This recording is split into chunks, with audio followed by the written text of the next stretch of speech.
Hello! Hi. Welcome back to Wheel Takes, a podcast about the Stormlight Art. Just kidding. It's about the Wheel of Time, a series of books. No! Not the Stormlight Archive! By Robert Jordan and Brandon Sanderson. I'm Gus. I've read all of them. And I'm Allie, and I am learning to read. What chapter are you on? I am on chapter 5? 6 of? 12. Of Path of Daggers. Book 8. Hi, it's editing, Gus. Yeah, we got optimistic again. This is only 3 chapters. Spoilers are still through Path of Daggers chapter 6, but this episode only covers Path of Daggers chapters 1, 2, and 3. This podcast only contains spoilers for what Allie has already read, and you heard it right, you didn't miss an episode. She has read through chapter 6 of book 8, because what happens in the first 4 chapters of this book, Allie? Well, we walk, we get in a little tiff, we go through a gateway, we walk, we get in a little tiff. Tons to unpack there. Yeah. So those might go a little quickly, but Robert Jordan doesn't believe women can get along. he really doesn't. Allie, before we get into that, though, we've got a couple of folks to thank. Really? Got a couple new patrons. First things first, thanks for the cup of coffee, Rebecca L. Rebecca L., just like a beneficial set of headphones. You block out the noise and the trash of our day and let us listen to sweet, beautiful music. You are sturdy in that you are like a solid, grounded friend to all who need them. And you're snazzy. You know, like a pair of headphones can tie together an outfit. Am I right? Or am I right? You're snazzy. People... You would turn heads when you walk down the street. That's how snazzy you are. And for that, we thank you. And thanks for the high five, Hybrid Havoc. Hybrid Havoc. Let me finish. And thanks for being a part of this community. Oh, sorry. Hybrid Havoc. I didn't want her to be sad that we didn't finish the sentence that I normally do. No, Sorry. it's just like, it's something that would make me secret sad. So I don't want to make anyone else secret sad. Yeah. Okay. Hybrid Havoc. We know you from Twitter. Just like a fetching. Ooh, I think that's the first time I've used that. Fetching's right? good. Yeah, Fetching. It's good. Fetching French fry. You are snappy. You know, like my favorite French fries are the ones that are a little like almost burnt. Yeah. Which makes sense for me because I also like green bananas. I'm just weird like that. But I like the ones that are like at the bottom of the bag where like they're all like extra crunchy. So you're like that. You snappy. You're always kind of punctual, on time, prepared, but also like have a little jaunty quality to you, you know, like a little devil may care thing going on. So you're respectful, but fun. You're also savory in that you help us savor all the important moments in life. Yeah. You're also... totally rad. Oh my God. And we thank you for that, and thanks for being a part of this community. Thanks to all of our patrons. As always, y'all are great. We just adore y'all. Allie, Thank you. Here's what I want to know. What? Where did we leave off? The prologue. What happened? Chess. Yes. Ominous behaviors. Yes. That's about it. Yep. Varen did some sus. Well, again, ominous. Time to do some potential sketchy shit. sympulsion. Mm-hmm. And who else did we see? Ethaniel, who was in New Spring, by the way. I'd forgotten about that. She shows up for like 10 pages in New Spring. Doing what? Just there. Hanging? Just hanging out? I think she's mentioned. I don't know if we see her. She's hanging out with like Lance. Because they go to What's Kandor. her face? The creepy lady? Oh, memory hole woman. Memory hole? I've memory holed her. Oh, yeah. We pretend she doesn't exist. What's her name? I don't remember. Neither do I. We trauma bonded over that, I guess. Elayne. It was Elayne Errol. Yeah, I'm not going to remember that. But was she like hanging out with her? Because they're Borderlanders. I think they go to the capital and they're like, oh, she's not here. She's down south. Okay. So she's mentioned, but not Sure. seen, I think. I could be wrong. Why not? Okay, Atheniel. Allie, chapter 1's called To Keep the Bargain. That's the logo. What is it? It's the sea folk. It's the birds. Are they albatrosses, do you think? Because No, albatrosses, excuse me, are supposed to be like the sailors' friends. I bet. Like they're, and I think they're supposed to be the souls of former sea people. Like, I bet they're seagulls.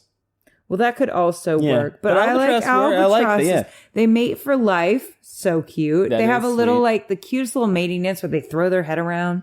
Isn't that ostriches? No, that's a different kind of... Okay, oh no, ostriches...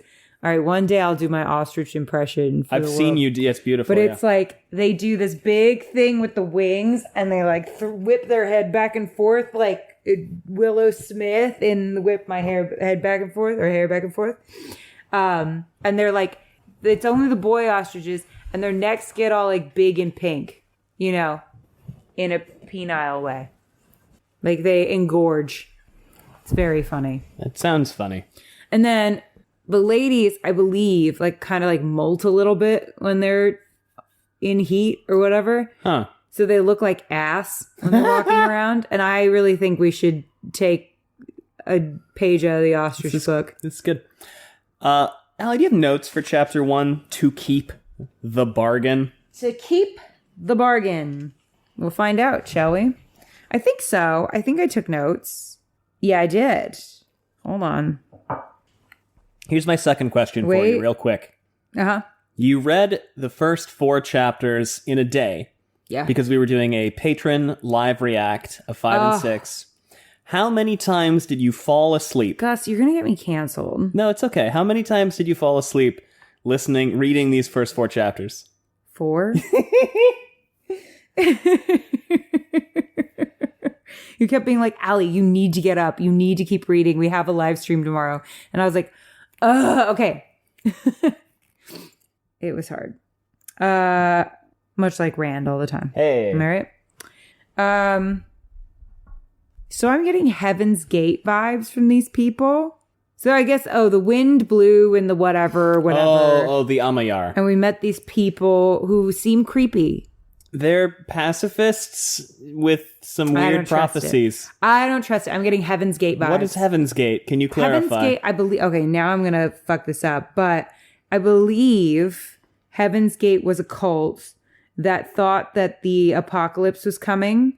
And so they all committed mass unaliving. Of themselves. Of themselves. Yes. That's what yeah. It was sorry, I'm just going to look it up really fast just to make sure that I'm saying this correctly. New religious movement, often described as a cult. Thank you. Founded in 1974. Identified themselves as 2 witnesses of revelation. And attracted the following of several hundred people. In 1976, the group stopped recruiting and instituted a monastic lifestyle. And I'm really burying the lead here. Oh, yes. Mass unaliving. Mass suicide. It's not TikTok. You can say suicide. I know. I just don't want to trigger anybody. No, yeah. It's good. Yeah. So they all died. So what about the Amayar gives you mass suicide vibes? And they were all notably wearing the same outfit at the time. Great. Which is very creepy. What about them gives me... Okay, well, let me look. Because they said something weird where I was like, I'm getting Heaven's Gate vibes. Well, let's finish your notes and then we'll come back to Okay. Well, I got Heaven's Gate vibes from them, and I'll hear where it was when I talk about it. I just think that I have spent so much of my life trying to figure out how people recruit people for cults and stuff that I feel like I've started to really pick up on those signs. Well, I mean, you didn't fall for Midsummer. No, I did not. That's the wildest thing that I learned. Apparently, some people watch Midsummer and come out of it thinking it's a good-for-her girl boss movie, and that she, won. Well, I mean, listen, is the guy a bad dude? Yeah. Do I kind of wish someone would put chili powder in his underwear? Absolutely. But, that's the extent of the torture that I think he deserves. Yeah. No, he was a horrible boyfriend to her at a horrible time. but also like no one's obligated to be with you when you're going through a hard time. Yeah. Also, without giving too much away about Midsummer, the film is basically designed to walk you through what it is like to be indoctrinated into a cult. So if you come out of Midsummer thinking good for her at the end, watch out for cults, apparently. Who walks out of there going good for her? Apparently a lot of people. That's scary. Yeah. That's terrifying. Oh my God. It's a great film. Fucked up. Very disturbing film. Yeah, it's really disturbing. And I walked out of it going, that seemed like an overreaction. It's designed to... Like, I know she's traumatized and fucked up, but I'm like, therapy would also be a really good option. It's designed to mimic and approximate what it is like to be indoctrinated into a cult. I don't know. I see someone's head bashed in, I'm done. Let's not give too much away. That happens so early. No, you're right. It's shocking, though. Yeah, but I see that happen. If I saw that happen, though, I'd be like, I'm out, because that was all of like 10 minutes in. It's not getting better. That's your first impression. It's pretty early. I'm just saying, when people show you who they are, believe them. Mm-hmm. You know what I mean? Okay. The lady buried in the sand, we found her! Probably, yeah. Almost certainly. It'll be a real bummer having to step over all the bodies to get there. I'm just saying, they're Heaven's Gating. They have a prophecy to do with the crystal ball in hand, and it has something to do with the end of illusion. Okay, that's what they said. And the end of illusion. What do I call dying? The Amayar ignored the world beyond their scattered islands. For the Red flag. For the waterway taught that this world was only illusion, a mirrored reflection of belief. Red flag. Red flag. I believe that the Heaven's Gate people thought something similar. Some looked to a hill where a massive stone hand rose from the earth, holding a clear crystal sphere larger than many houses.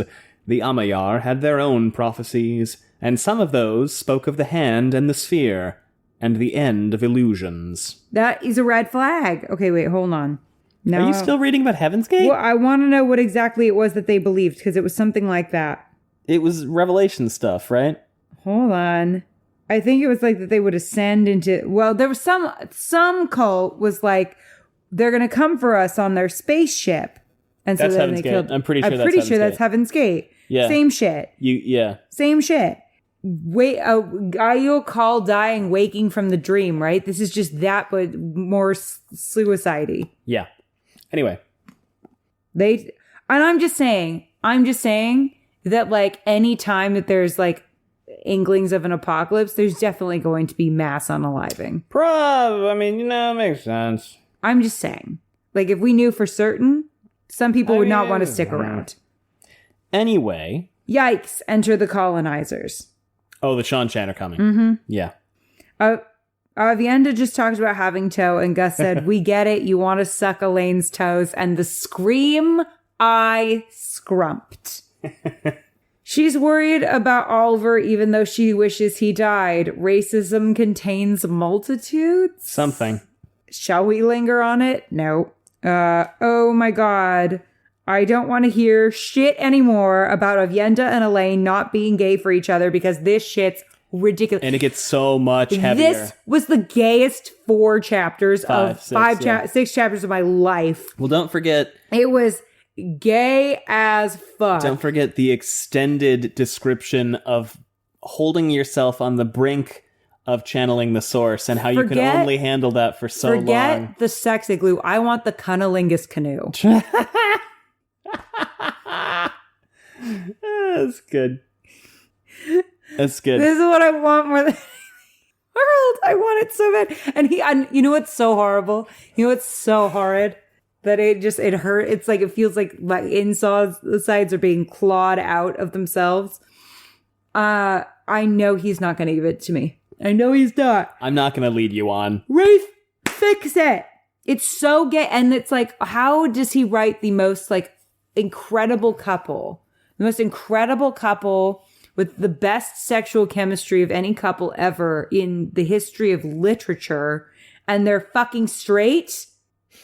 It's deeply disappointing. You know what's wrong? Robert Jordan, like, writes couples that come out of nowhere, right? seemingly have like almost no sexual tension. But then he writes this by accident, this brilliant, shining beacon of sapphic sunshine, and we get it ripped from our sad, desperate, clawing hands. This is what's happening. Too much? No. Too dramatic? No, I don't think so. I agree. It's heartbreaking. I don't want to hear shit anymore. I posted a TikTok a while back of like my love for their sapphic sunshine, and somebody was like, there's no evidence in the books for this. And I'm like, if you are at all attracted to women, there's tons of fucking evidence. Like, I'll give them Perrin Gall. That could just be like they were roommates. That is, yeah. But these two were womb mates in that they were hanging out in each other's wombs. Yes. Okay. Brigitte just called them smitten kittens. It's canon now. Brigitte just made fun of them for how much they like each other. It was real cute. It's real cute. Oh, they're so gay. It's great. And they just get gayer as and then their whole orgasm section, which we'll get to, where they were all just in a big... Don't forget, Allie, after... lesbian orgy. After Elayne detonates a tactical nuclear device, she rushes to Aviendha and starts kissing her on the face and saying, I want to be sisters with you. Oh, you ruined it. Just say you want to get married. Just say you want to get married. You ruined it with the sister shit. Because if it weren't for the sister shit, this would be the hottest relationship in these fucking books. Not by a little. Not by a little. Not by a little. These two are the real deal. Yeah. Like, this is what I read for. Yeah. This is why I learned to read. Recently.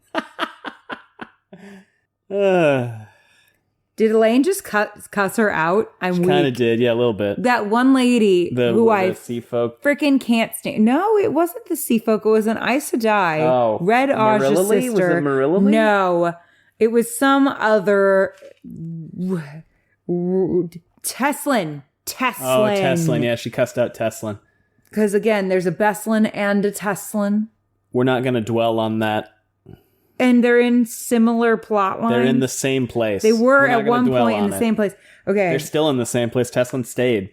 Mm-mm. Yeah, Teslin. Mm-mm. Yeah, Teslin was a tower Aes Sedai. Mm-mm. Oh, you're right. But she went up to them. Oh, what was that? Oh, never mind. Oh. You know what? Like you said, Teslin stayed, right, Allie? Like you said. Like you said. I wouldn't feel too comfortable because I'm right most of the time. Yeah. As this podcast has shown. And if I'm not wrong, it's Robert Jordan who's wrong. I'm sorry. If I'm wrong about my theorem, it is Robert Jordan who is wrong. Because that would have been the best triple twist of all time. Mm. And it's all there. Okay. All right. But you know what? With Elayne and Aviendha, it is Robert Jordan. No. It is entirely He does Robert not Jordan understand. They're gay as hell. That they're the gayest people. Or bi as hell, I guess. They're bi as hell. Fine. Yeah, let's not buy erasure. Yeah, we can't buy erasure. They're bi as hell. Oh, it's so good. Okay, now I really hope Teslin fucking dies. Oh, that bullshit. Because she comes up to them and is like, you're going back to the tower and you're not realized to die. All this crap. And they're like, hey, there's a Forsaken and a monster. And she's like, oh, I'm sorry. I forgot we were all 8. So, Robert Jordan's character assassination of the Aes Sedai has been brutal and swift. Yeah. Like, we couldn't have likable women in power. I guess this. Yeah. Like, I'm not asking for all of them to be likable, just some. We had Moiraine. This is true. But she got, maybe killed. No. We had Swan, but she got deposed. And now she's in this weird situation. We had Morghese. with She's dealing with Talonvor now. Well, and Swan's dealing with Gareth Bryn, who's weirdly like into spanking McLaundry her. Pants. Yeah, yes. Spanking iron my laundry. Remember when you were really excited about that at first, and then it became because it became weird. It got weird. I was excited about Perrin and Fael too, and now they got weird. Yeah. Okay, but I really hope Teslin fucking dies. If I were them, I'd be like, hope they kill you then. Yeah. But that's what I'm like, I'm petty. Chapter 1. to keep the bargain. It's the first chapter of a Wheel of Time book. How's it start? A wind rose. No. And, the Wheel of Time. Yes. And ages. Nope. Like ages. No. For ages. No. You did the same thing on book 7. The Wheel of Time. This is ableist. The Wheel of Time. What do wheels do? Turns. Yes. And ages come and pass. Yes. Rose in the Carolyn grass. No. Rose in the mountains of mist. Does that make sense Rose in the syntactically? depths of Shile. Wait, stop. Does that make any sense syntactically? The wheel of I time know we get turns, to the wind eventually. and ages come and pass, rose in the Caroline grass. Yeah. No, I know I'm wrong. I was just being a fuckhead. So, okay, at ages come and pass, legends, You're in the right path. myths, Leaving. legends, thoughts, What's brains? a thought when it's in the past? thoughts. What? They were older thoughts? What's a thought about the past? What's a thought It's about unreliable and cannot necessarily be admitted. Memories? Yes. become legends? Leaving memories become legends? Leaving memories to become legends. That become legend, yeah.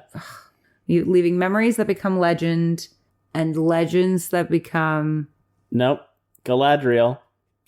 You say this every time, I and every know. time I don't know. I don't know what she says. She says History Frodo became legend.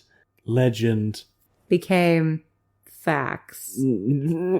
Became It's legend fades to legend fades to history became legend. Legend became memory, myth. Yeah, there you go. Legend fades to myth. And I'm going to do this every book. I don't like it. Okay, a myth I can stop if you really... becomes An even myth and even myth fades to is long. is long forgotten. Yeah, when The age of legends that age that gave it birth yes is long gone. No, it's a Is- wheel. When the age that gave it birth Turns again. comes again. Look at me, I'm so smart. Memorized. Whip. Nicely done. Nay, nay. You want to do it again? Dab. Okay, the wheel. Okay, are we really going to do this again? You don't have the to. Wheel of Time turns. Yes. Leaving legends. Nope. Oh. The Wheel of Time turns and ages Yeah. come Yeah. and pass. Yeah. Leaving Yeah. legends. No. Leaving memories. Yeah. To become That become. legend. Yeah. Legend Yeah. becomes No. legend It's the same thing that happens to a picture if you leave it in sunlight.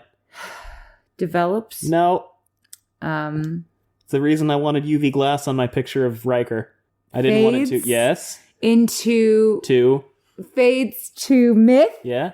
and myth, Even myth. and even myth is long forgotten. Yes. When the Wheel of Time, No. when the Age. Age of Legends, No. when the I fucking hate memorizing shit. That's why I'm not an actor anymore. Yeah. You know what I realized? I realized I hate auditioning and I hate memorizing lines. And then I was like, then why the fuck do you want to be an actor? That's half of what you do. And I was like, writing is better. Because all I have to do is perfect it and then send it away from me. Oh, it's so much easier. All right. Respect to actors. Where's the win this time? The Heaven's Gate. Tremalking. Yes.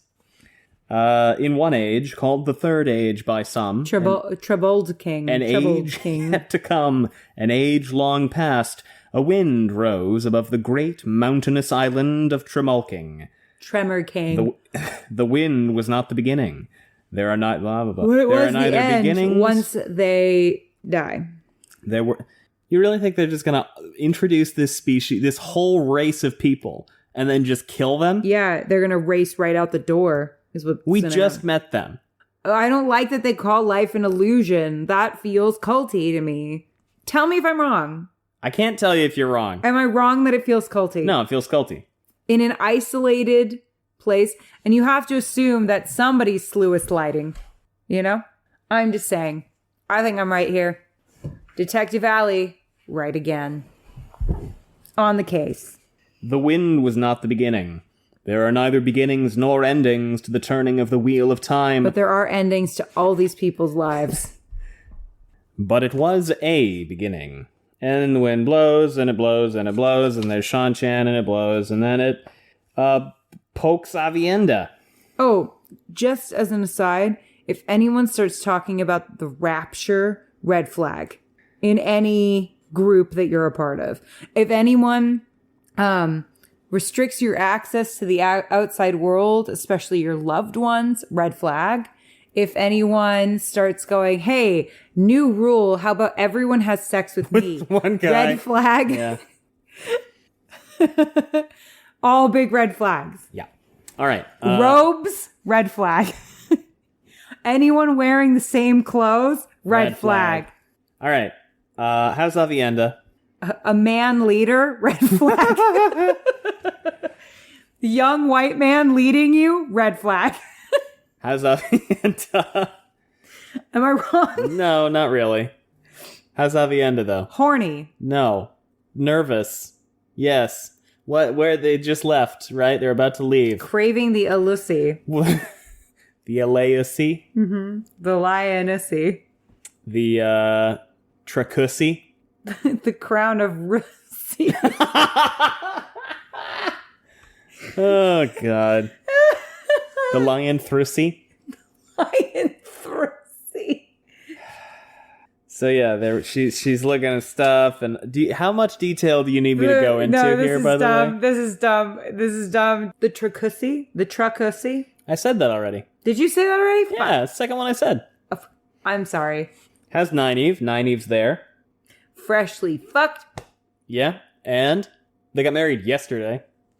So how many times now? She's having trouble walking? Maybe she's sniping at her husband. Because women, am I right? Marital bliss. Because he promised to protect her, and she's like, "You can't, fuck you." And he's like, "It's my job. I'm a rewarder." That is true. And then she's like, "Or you can get fucked." And then he goes, "Yeah, I already was." You're gonna do it. And then he has a nice line where he goes, "Caring for you is my heart's desire, Nynaeve. You can ask or demand anything of me, but never to let you die without trying to save you. The day you die, I die." And I turned to you and went, mood. And then we get they all talk to each. How much detail do you want me to go into on all this? On like most of this chapter, honestly. I don't feel like we need to go into a lot of detail. I feel like we can. We keep promising them like a 5-chapter episode. We gotta actually deliver do one. it. Okay, so Brigitte makes a joke about Elayne because Elaine's being kind of uppity, and Aviendha is like, "Well, if you weren't my, friend, my good female friend, I would laugh. But hey, don't you talk about my friend that way, Brigitte." And Brigitte chuckles. We're roommates. And calls them kittens. Does she call them kittens for real? Yeah. Oh yeah. She murmurs under her breath. Aviendha caught the word kittens. Worse, it sounded fond. Smitten kittens. Well, I feel like Brigitte is bi. We've called her Brigitte.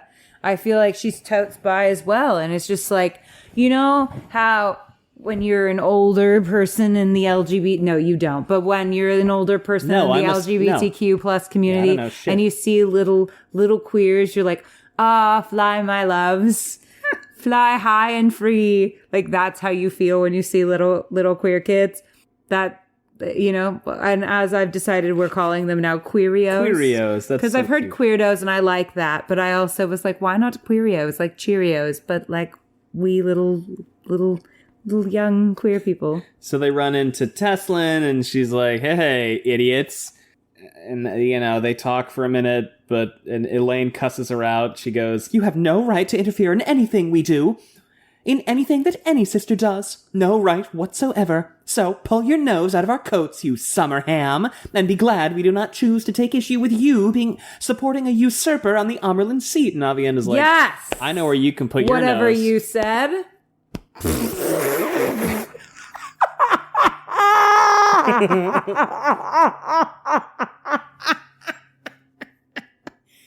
That was dumb and I loved it. You know, the Wheel of Time deserves more respect than us. Certainly does. Oh, well, keep reading. Yeah. That's my favorite thing. Okay, so nothing happens. They warn Teslin about the thing, and Teslin is like, bunch of bullshit, fuck you, I'm just gonna be a channeler in this city, safe and sound by myself, not like anything's coming that could potentially target channelers. Anyway, bye. Aviendha's nervous. She doesn't like that she likes clothes now. She likes fashion, and she's like, I'd much rather be naked with Elayne. No, I mean...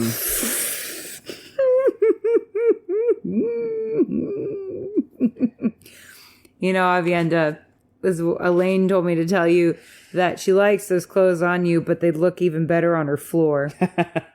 Here's my thing. I would think this was really cute, except I feel like every woman who is not dressed in a feminine way and is forced then to wear frilly clothes suddenly finds herself liking it. And it just kind of feels like Robert Jordan is trying to like feminize women who are not feminine, and it's bugging me. I will say it does seem like Rand at least is also enjoying his snazzy coats, but I think you're right. But you know what I mean? Yeah, no, you're right. Like, he's enjoying that he is dressing. This is the difference. He's enjoying that he's dressing in a like finer he has finer clothes. It would be different if it were like Rand really loves wearing dresses. Yeah. And then they forced him to wear coats and breeches. And now he's finding he really loves that. Like, that's what it feels like. Yeah, no, You know, like Rand decides he's like Harry Styles and likes to wear, like, be a straight man who wears dresses, which we fully support on this podcast. And then you're a dick nose if you force them to wear something else. And then it becomes really kind of like weird and gaslighty to then like force them to like it. Yeah. Like, I'm really not in favor of like mothers forcing their daughters to wear dresses. Oh, no. Yeah. Stuff like that. Like, don't do that. There are perfectly nice pantsuits that exist in the world for women now. So the sea folks show up. Everyone gets together. Let's just like 500 words or less. What is the whole thing with the Windfinders, the Kin, and the Aes Sedai in these 5-ish chapters? You know, their periods are all synced up. I don't know, via Robert. But what's the dynamic? Like, why are they fighting? I don't really understand why they're fighting. They're all just kind of fighting because. Kind of, yeah. They're all fighting over who gets the bowl. I think it's a lot of the Aes Sedai and the Sea Folk are both not used to doing what other people tell them. And it feels like they also don't respect each other's cultures at all. They don't, and also the Kin feel really weird, and like Nynaeve has started telling the Kin, like, hey, Aes Sedai aren't shit, stand up to them. And then like they're also standing up to Nynaeve, and Nynaeve is like, no, not like this. which on the one hand, it's funny, but it's also like, did we need to strip Nynaeve of yet another piece of authority? Yeah. You know, it is funny. I'm just bumping a lot against, like, let's strip every woman in this of their power. Yeah, because like all of them just kind of look dumb, you know? Yeah. And they're all supposed to be these like powerful, awesome women. And I'm not saying that they can't have flaws. I'm just saying it feels like every woman in these books, it's been like, let's bring them down a peg. Grendel, Maggedion, Morgaze. Like, I can't think of one woman that's like not been in some way like horrifically humiliated and brought low. So the Kin, I think, have Ispan, and they debate over who's gonna have Ispan, and yeah, okay, so that kind of gets paused for a little while.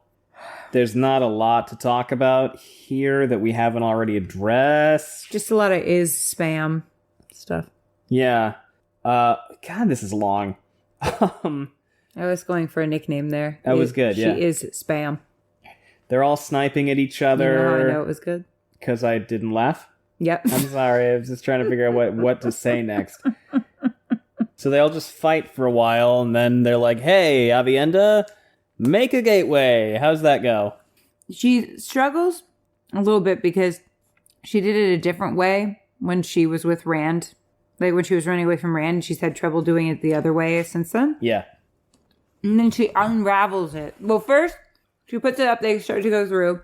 And And then she sees someone like watching them and she gets instant bad vibes. And I immediately trusted her because unlike Rand, I trust her instincts. I do too. I didn't trust Rand's instincts about the loose theron in his head thing. But that happens, and then she like but tries I trust to... the first winner of the Grinwell Cup. Me too. She tries to give Elayne like a cryptic message because she doesn't want to panic everybody. And her message... It was too cryptic. Frankly, sucks. She says, that was not good. Tell Elayne and Nynaeve to be wary. Tell them enemies always come when you least want them. You must say this to her without fail. What a groundbreaking statement to make during the apocalypse.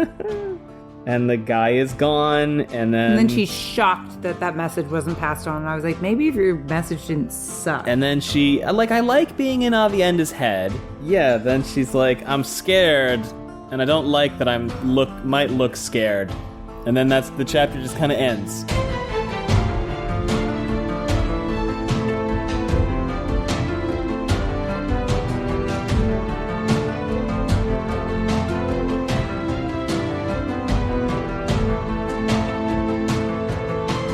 Chapter 2, Allie, is called Unweaving.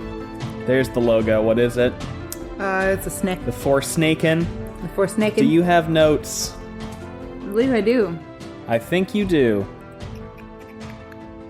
Okay, so they said a squirrel barked, and I was like, have you ever heard a squirrel bark? No. It's unsettling stuff. Sounds weird. It is weird. When squirrels make noise, The it's chittering? like... No, they bark. Ew, I hate that. Some of them bark. It's creepy. Okay. Aviendha makes Elayne smile. Straight as a pin, these two. Oh my god, I love it. No one Elayne knew was better to keep her head. Excuse me, what, her head? Because Elaine's talking about Aviendha, and she's like, no one is better at keeping her head. And I'm like, keeping her head? Where's she gonna giving keep her head? Aviendha crushing the game per usual, like she's crushing on Elayne, am I right? Yeah. Crushing Elayne every night, am I right? Oh boy. And then I wrote, they are little queerios. Chapter 2, Unweaving. They're so gay. So Gay. Bye. Fine. Yeah. But also gay for each other. gay. Yeah. Compliment, not slur. So last chapter they stood in a clearing and talked, and this chapter, what do? Stood in a clearing and talked. Stand in a different clearing and talk. So they go through... Robert, you're going to kill me. It's Elayne. She's looking at Aviendha, and she thinks fondly about... By her stance, she could have been carrying spears, ready to leap into battle in her riding dress. That's what they call her assistant in bed. She made sex toys. She made Elayne smile, hiding how distressed she was about her problems with the gateway. No, you definitely smile after. So much braver than she herself, but at the same time she could not help worrying. Aviendha was brave, and no one Elayne knew was better able to keep her head. Elaine's a straight brat. She also might decide that Giotto required her to fight when there was no chance except in running. The light around her shone so brightly it was obvious she could not draw much more of Saidar. If one of the Forsaken did appear, I should have stayed with her. Elayne rejected the thought immediately. Whatever excuse she gave, Aviendha would know the truth, and she was as touchy as a man. Sometimes. Most of the time. Especially when it bore upon her honor. So the Windfinders come through, and then everybody snarks at each other, and they're going to use the bowl with a full circle of 13. Yeah, you got to puff, pass in a circle. And she thinks about rank and how in the sea folk you can get busted up and down, it seems like. And then she thinks about power level. Well, Elayne likes to bust after some up and down. Yeah, anyway, and then everybody... I can do these all day. Keep it up. So can Aviendha and Elayne.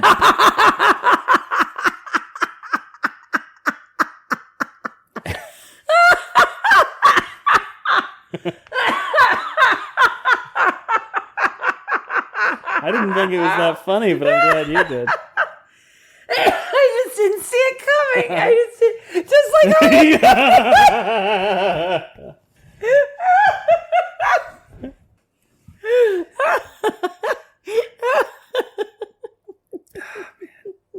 So... Oh my god, I needed laugh today. They think about power, strength, And then the kin feel weird, and they keep on apologizing to Ispan for having her in bonds. Jesus Christ, get your shit together, girls. My God, you're so embarrassing. And then all of a sudden she starts thinking about Rand because she has to redirect. No! She has to redirect that. Boo! Boo! And some leany phrases, and and then they start looking at things that they got out of the fucking storeroom. A lot of it's trash. There's also, what Are else there do we any have? sex toys? There's a Sex black rod, toy, but it's Angria. no sex thicker. Toy, Angria. Sex toy, Angria. Sex toy, Angria. Sex toy, Angria. I'm not going to give away too much. There is a red rod. I'm not going to tell you what it does. Oh, it's a sexy rod. That's a sex rod. Sexy rod. Sex rod. Sex rod. Sex rod. So they do find some terangrial. There's a small box that feels like ivory covered in wavering red and green stripes. A black rod no thicker than her little Oh, finger. it's a little box? Yeah, a pace and Just like yeah, there you it's like Aviendha and Elayne. No. pace and length, stiff yet so flexible. She thought she could have doubled it into a circle. He's doing this on purpose. A tiny stoppered vial that might have been crystal with a dark red liquid inside. The figure of a stout bearded man with a jolly smile holding a book, and a lot of trash. And then Nynaeve is like, "Are we really doing this right now? We have a plot to finish." Okay, I'm just going to say right now, the black rod is the BDSM rod for sure. Well, she it's flexible enough you can smack someone with it. She touches it and goes, "That rod feels like pain." BDSM. And Aviendha goes like, "Hold on to that one. Hold on to that one." Hold on to that one. I think Aviendha would be into a little, like... A little kink? Little kink, yeah. Maybe, I don't know, probably. For sure. She was pulling Rand's hair pretty hard off the bat. Who is the kinkiest person in these books? Loyal. No. No, horrible. Boo! Fail. But she's 100% brat. 100% brat. With some like light BDSM, but she really needs to learn about consent with that. She needs to do some studying. Like, it's totally okay, but she needs to learn like a safe word with Perrin. Consent. So they keep looking for stuff, and they find some Angrial, so that's cool. And Van Dien is like, maybe you should stop fucking with objects of the power. And Elayne is like, I'm being careful. And she's like, yeah. I'm gonna fuck with whatever objects I want, if you know what I mean. And Van Dien goes, Martine Janata also knew what she was doing, so I understand. She was the last sister to really make a business flared of... face? Oh boy. She was the last sister to really make a business of studying terangrial. She did it for over 40 years, almost from the time she reached the shawl. She was careful, too, so I was told. Then one day, Martine's maid found her unconscious on the floor of her sitting room, burned out.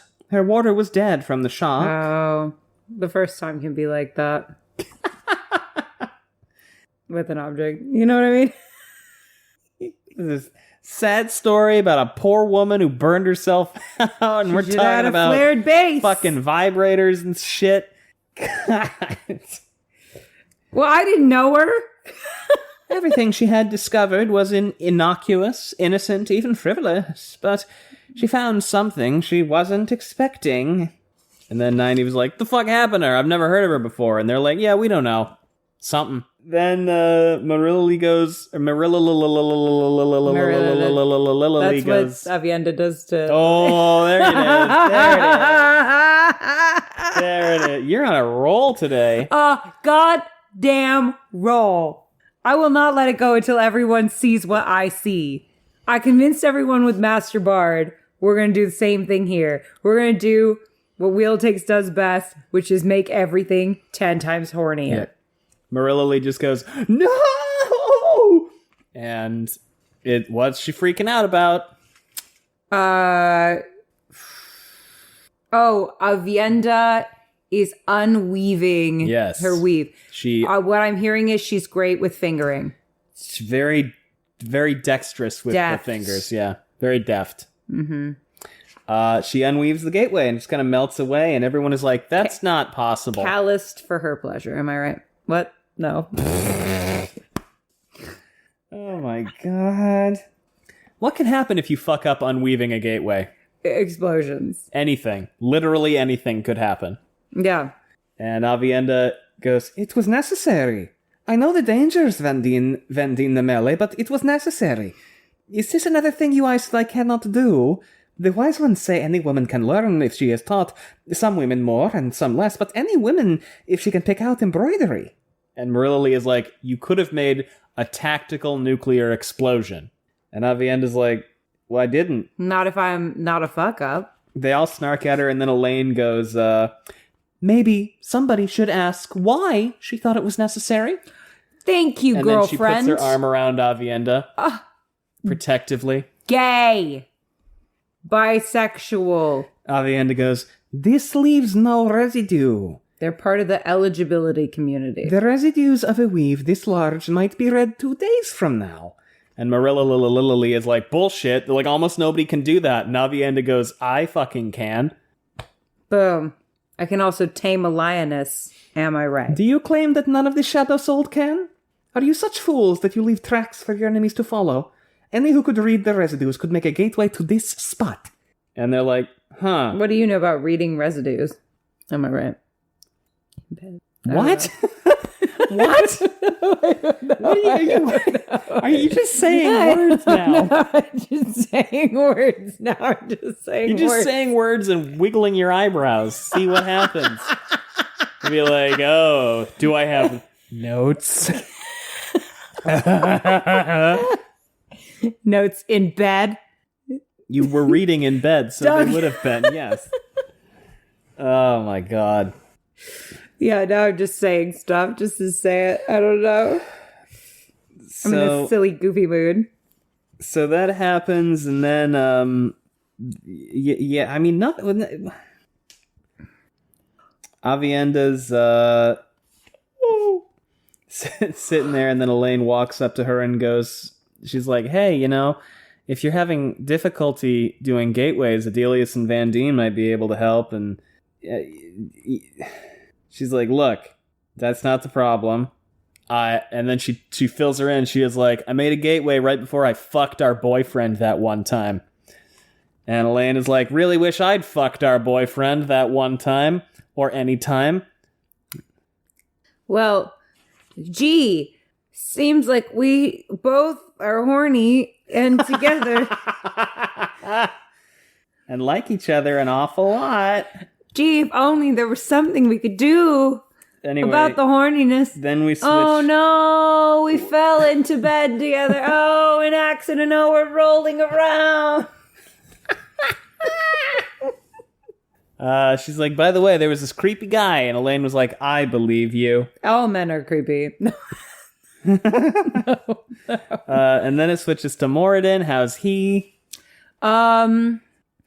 Creepy. Aviendha was dead on.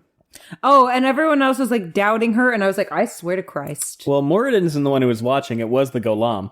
It was? Yeah, Moradin is behind a wall, like through a screen looking at them. The Golem was just like standing on a spire, like T-posing Golem are at not them. that smart.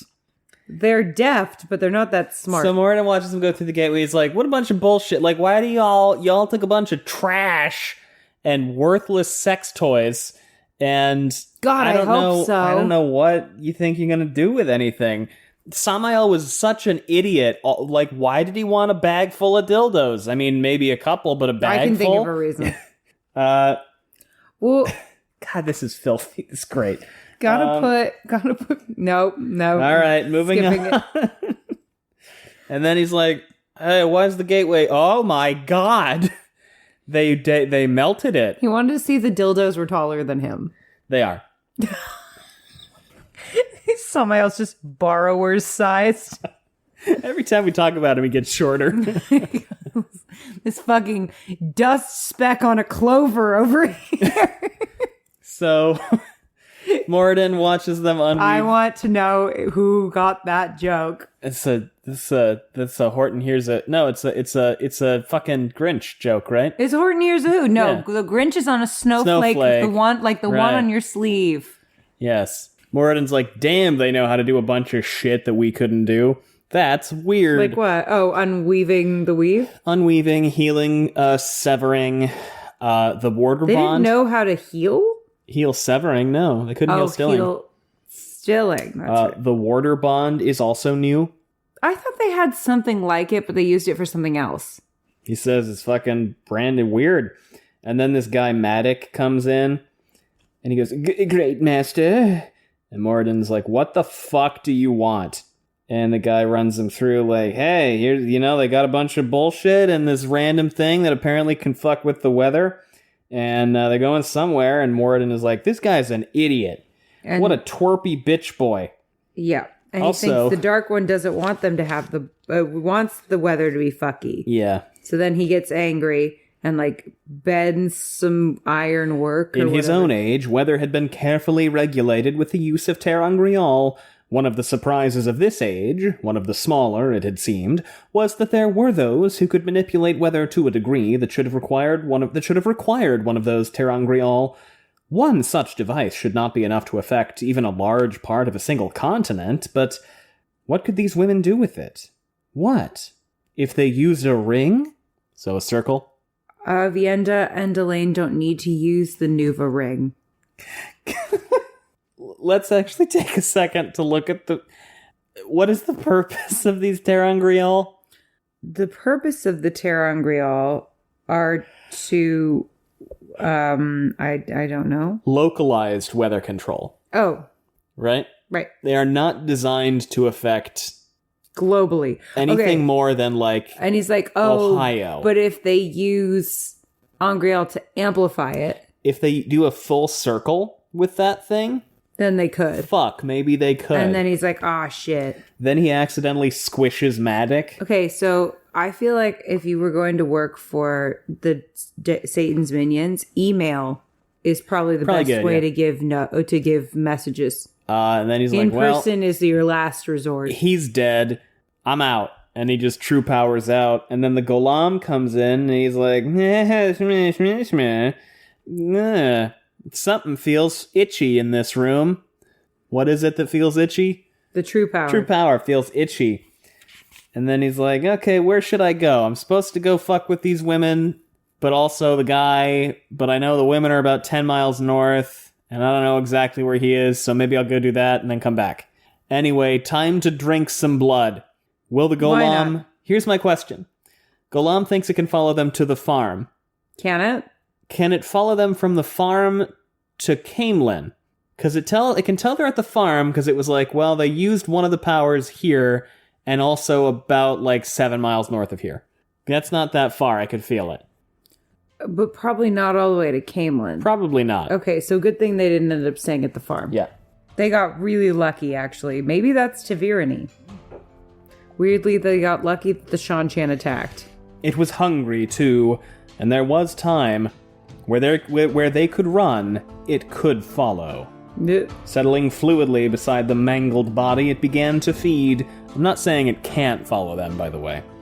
No, it can, but would it necessarily be able to tell where they went? Fresh blood, hot blood was a necessity, but human blood always held the sweetest savor. Gross. That's the end of chapter 2.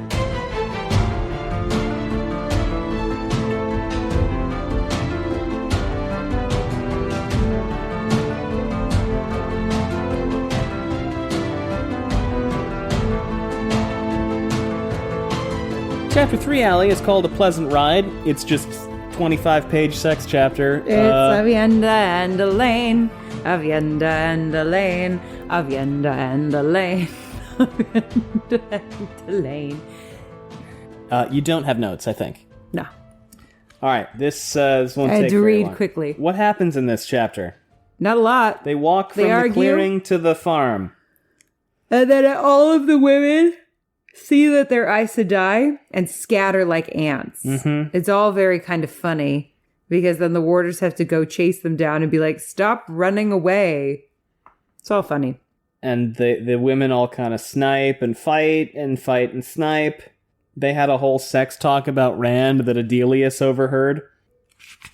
Or she thought they overheard, but actually she overheard them talking about what to do with the sea folk, and they're like, maybe if you fuck with them, they'll like us more, so go for it. Politicking. Makes sense to me. I don't give a shit about this. Do you want to go into detail about the interpersonal feelings and politics between these groups? Because if you do, I want to give you time and space to do that. I don't. Okay, good. I really don't. Marilla accuses the kin of being dark friends in disguise, and Elayne yells at her a lot. As she should. That's vaguely racist. Not even vaguely. It's pretty racist. The kin, not the sea folk. Oh. The kin are multicultural. I thought it was the sea folk, and I was about to be like, okay, fine. It's at least classist. Yeah. And then we had a little information about the bargain that Elayne made, that Nynaeve made with the sea folk, and how much it sucks. Do you remember the terms of this bargain? You can have the bowl when we're done with it? Yeah. Is that it? No, there's more. You can have the bowl when we're done with it. We get to use your ships when we want to. Nope. That's Rand's bargain. Oh. What is it? Not just the sea folk getting the bowl, but 20 sisters going to the Atha-an-Mier, subject to their laws, required to teach anything the Windfinders wanted to learn, and unable to leave until others came to replace them. Windfinders allowed to enter the tower as guests, allowed to learn whatever they wished, leave whenever they wished.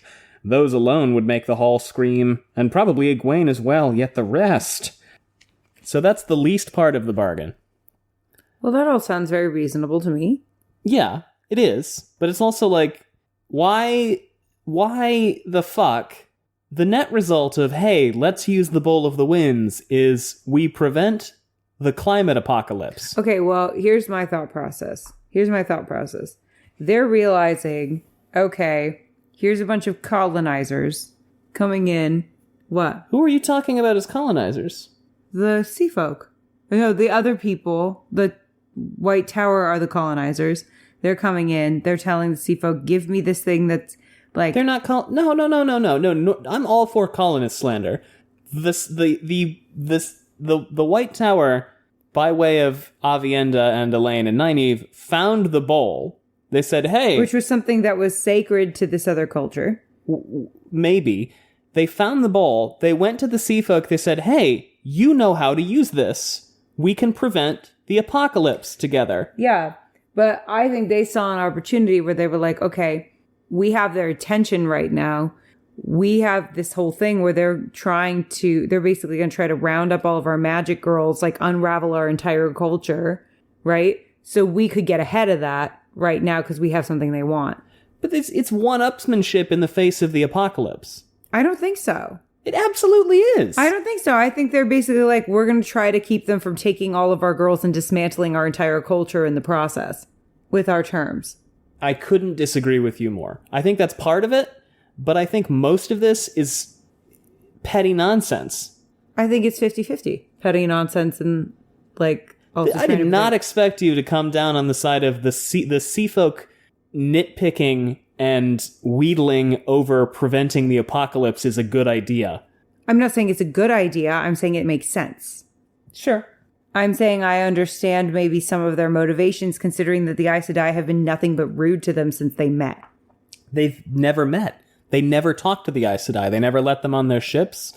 They never let them do anything. Yeah, but since then, like, the Aes Sedai have gone out of their way to, like, call them wilders and talk about how they're going to bring all their girls to the White Tower. They made this bargain with Nynaeve and Elayne. Yeah, but I'm sure that word has spread.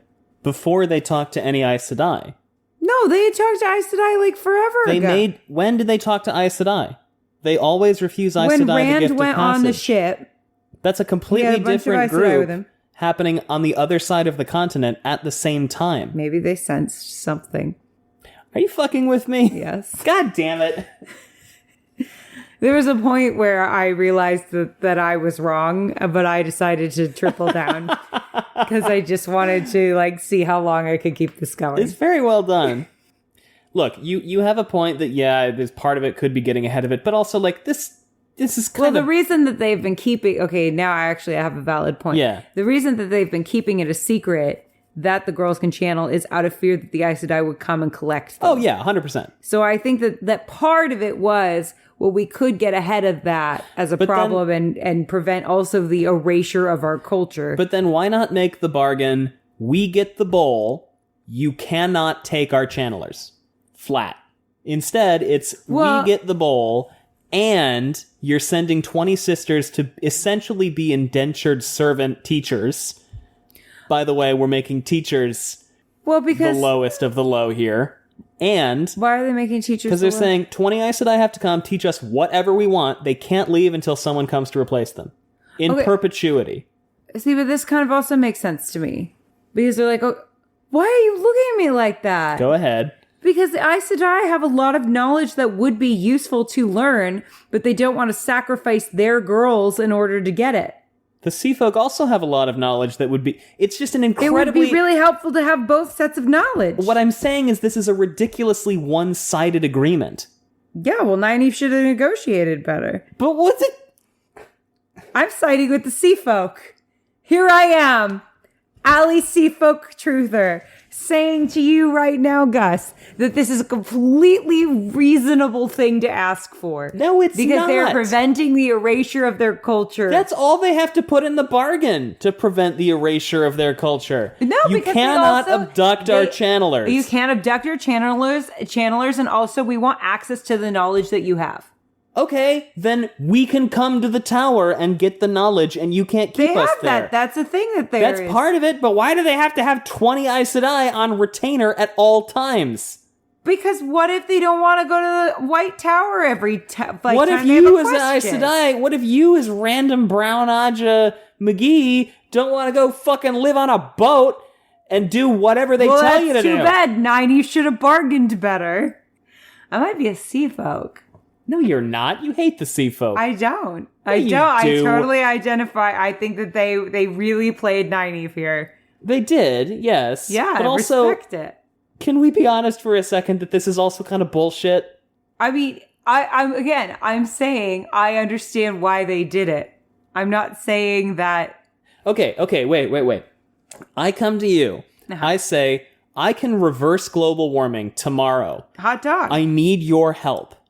And you say, you have to give me $7,000. No, here's the no.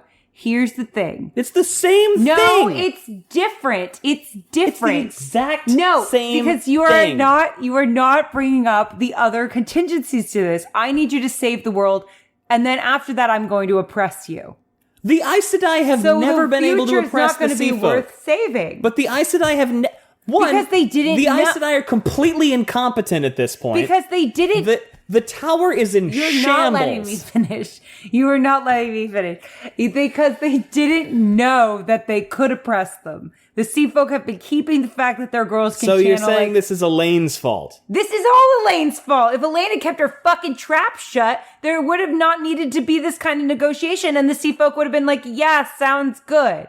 Maybe let us come to the White Tower every now and then. But what, again, the counterpoint can because be... the future's not worth saving if it means the destruction of their culture. They're not! Their culture's not going to be destroyed! Well, if the Aes Sedai show up and take all of their girls, it will. How are they going to do that? How? How? The Aes Sedai have been doing it forever. They're going around grabbing girls. They literally kidnap people. How are they going to get on the boat? They don't let them on the boats. Well, now they know how to teleport. Now they know how to teleport. They're not going to abduct these women in the night. Can you say that for certain? The Aes Sedai are not trusted in these worlds. See, now this sounds like Aes Sedai slander.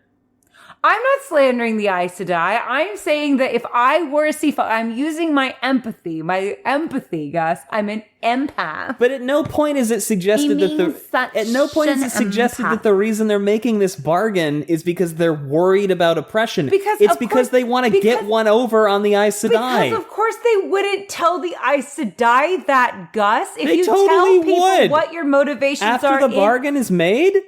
Why would you show yourself? Why would you show your cards to somebody you might need to negotiate with again? All right, that's fine. That's fair. But this is their whole culture. Their whole culture is fucking bargains. okay, but here's the thing.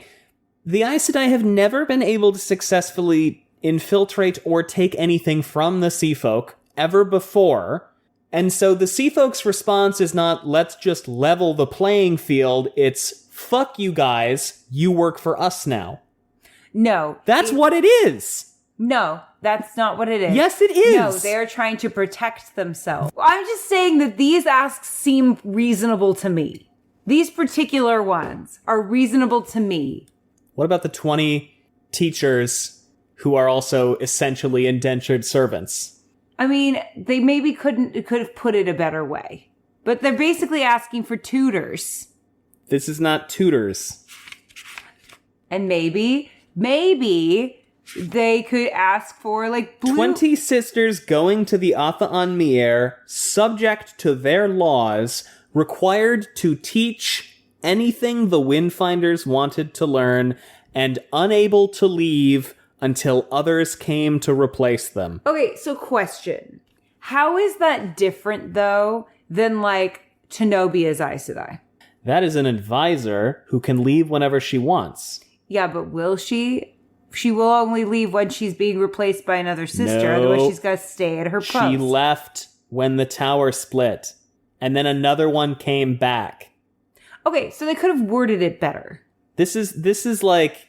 Now we're just tone policing, Gus. No, I'm just tone policing. Just kidding. I'm just kidding. This is an ambassador who is subject to the laws of the area they are in and forced to.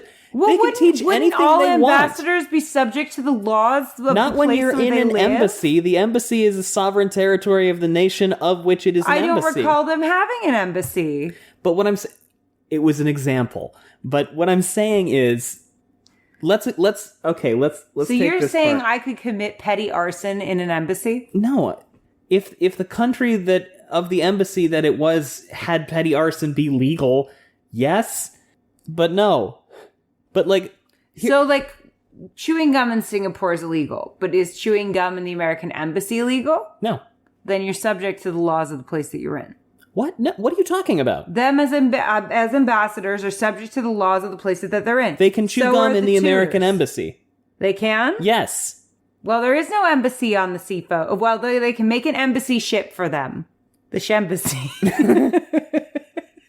What about the part? They'll iron out the details later. No, they won't. It's a binding agreement. They fucking lock and keyed this down as it was worded. Well, I understand why they did it. You have to teach us anything you know. Hey, show me all of the defensive and offensive weaves you have ever learned or used in the White Tower. Yeah, so you can't use them on us. So we can use them against you. I don't think that they're planning on attacking. Oh, I'm sorry. Now we're getting into intent? Now we're talking about intent? When before it was, this is a contingency, but now we're saying, well, I don't know, I don't think we can really assume what they're going to do with this. I did not anticipate us fighting about this.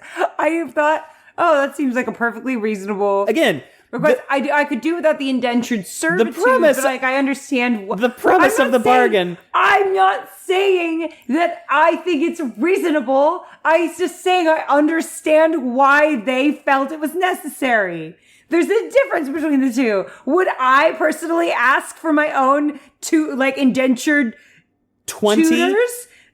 No, but 20 doesn't seem like that many if you take it into account that it's an entire culture. That's of 2% of the Aes Sedai. Well, the Aes Sedai should have recruited more Aes Sedai, and we've talked in depth about that. So that's their problem, really, not mine, the sea folks. Because they've made almost zero effort to go out and find these girls. Making 13-year-olds walk to the White Tower. Yeah. By themselves with no map. I just think when the premise of the thing is, hey, we will all... I wouldn't even go down to the street, to the corner bodega without a map. We will all die if you don't help with this thing. And then you're like, I've got you over a barrel now. It feels shitty. Well, I don't see it as shitty, though. I see it as them, really actually trying to protect their culture. And going, this is an opportunity to do that. It feels... Because that we have their attention. See, that's a big assumption. I don't think it's that big an assumption. I understand how you arrived at this. It makes sense to me. I think that your underlying linchpin of your argument being they're worried about what the Aes Sedai will do is slightly overstated. Why? Because again, they could simply nullify that concern by saying, great, we'll use the bowl, we'll help you out, but you guys can't abduct our channelers ever. Well, that's essentially what they did. No, they didn't. That's not even in here. Oh. I thought it was like, you can't take our girls. That's not stated in here. Your stuff. That is never stated. That's not part of it. It's you got to come and work for us, and then we can come and take your knowledge whenever we want, but we're not going to give you anything back. Yeah, like our kids. It's not stated, though. All right. Well, you see how I landed there. Yeah, of course they do. Well, we don't know all of the terms. No, we don't. But I feel like they probably would have listed that. Well, Robert Jordan forgot. Hold on, let me see. Let me see if I can find more about this. Okay, it's 11 o'clock. Yeah, I know. Yeah, as far as we know, okay, here's what we know for sure about this bargain. The Atha on Mier give Elayne and Nynaeve the assistance of their Windfinders. Okay. The Atha on Mier agree to let the Aes Sedai use the most powerful Windfinders. The Aes Sedai provide 20 teachers to the Windfinders to enhance their knowledge of the power, So and they said will be... you can keep your most powerful girls. Nope. You will get to have the use of our most powerful channelers for this one purpose. Wind. The Aes Sedai give 20 teachers to the Windfinders to enhance their knowledge of the power, and these 20 will be unable to leave unless replaced by others. The Aes Sedai agree to let the channelers of the Atha on Mier come to the tower whenever they wish, learn whatever they wish, and leave whenever they wish. Okay. That's it. There's nothing in there about taking our channelers. Well, there are elements of it I don't like. Sure. But There I are do elements think of it that make sense, too. I just think it's kind of petty. Sure. All right, anyway, that was a lot. All right. So they all snipe at each other for a while, and they talk about what to do with this band, and they ultimately decide nothing. And Aviendha and Elayne talk about kissing necks, but not each other's. They talk about Rand kissing their necks. And not once do they think, well, let's see what it's like. Let's practice on each other and see if we can remember what it's like. Did he do it like this for you? Yeah, he Kinda like someone put it on archive of around. No, someone... he kissed me more no, like this. My God. Oh my God. Stop. Oh, incredible. Even with her dolls as a child, Aviendha had always played at the spears and writing. She'd never flirted, did not understand it. You never practiced on your doll? And she did not understand why she felt the way she did when Rand's eyes fell on her, or 100 other things Elayne had begun learning the first time she noticed a boy looking at her differently than he did at the other boys. She expected Elayne to teach her all of it, and Elayne tried. Oh! She really could talk to Aviendha about anything. If only Rand had not been the example used quite so often. If he'd been there, she would have boxed his ears and kissed him, and then boxed his ears again. Then put your ears near Aviendha's box. Yeah. What? Yeah. And then, still moving along, and, Elayne ground her teeth. She wished they were in Camelin already. That was where they were heading once this was done. She had duties... You also want to be in Cumlin. She had duties long overdue in Camelin. All she had to deal with there was convincing the stronger houses that the Lion Throne was hers. Is that all you have to do, baby? Despite her long absence. That, and handling a rival claimant or two. There might not have been any had she been there when her mother vanished when she died, but the history of Andor said there would be by now. Somehow, it seemed ever so much easier than this. And that's the end of Chapter 3. All right.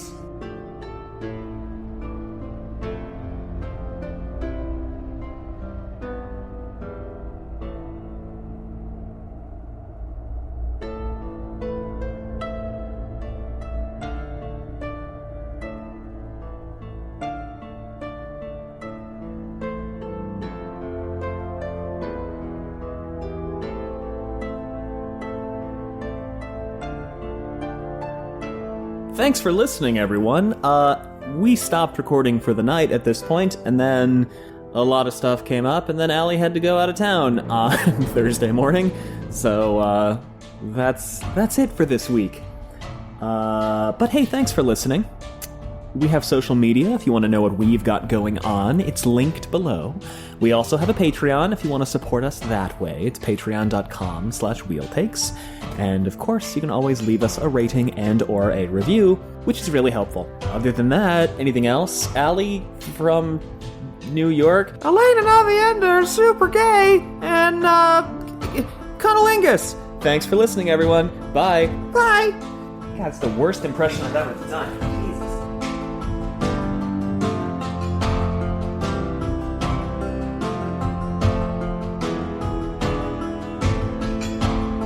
Thank you again for listening. This was Wheel Takes with Allie and Gus. Music by Alexander Nakarada.